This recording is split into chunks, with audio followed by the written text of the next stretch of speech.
Good morning, good morning, good morning, everyone. This is your AI acronym individual giving you a verse a day. This is from Matthew chapter 4, verse 11. The topic is all about temptation. Temptations hit you day after day and try to wear you down. Jesus had an experience with temptation in the desert. Right after he was baptized, he answered each temptation with God's word. When Satan tempted him, Jesus answered. Scripture says the same kind of answer is available to you. How well do you know the Bible? Look up what the Bible has to say about the temptations you face regularly. Review Matthew chapter 4 verses 1 to 11 to see how Jesus used scripture to refuse and rebuke Satan. Then the evil, this is Matthew chapter 4 verse 11. Then the evil left him and angels came to take care of him. When we are bombarded with a lot of temptation in our life, every day temptations is all around. Temptations are all around us. So in the name of Jesus, I cast Satan. I rebuke Satan. Go away from me.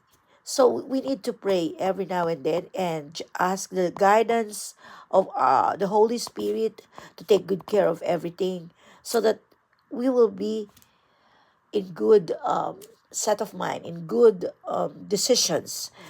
I know it's hard. It's easy to say refuse temptation, telling that you're only human. I'm only human.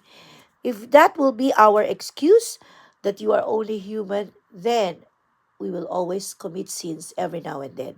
That's why if we accept Jesus Christ as our personal Savior, we know what to do because we are doing the right thing. We are trying not to commit sin by avoiding this set of temptations because we know that it will not please our Lord Jesus Christ. We know that the one that we are serving is a holy God, so we are also trying to be holy every day. It's hard, but as time goes by, if the Holy Spirit is with us, we can do it. If God is with you, who can be against you? Remember that. And ako po ay laging maglilingkod sa inyo. Uulit-ulitin ko hanggat kaya ko at hanggat may lakas ako. Magbibigay po ako ng mga salita na nasa Bible.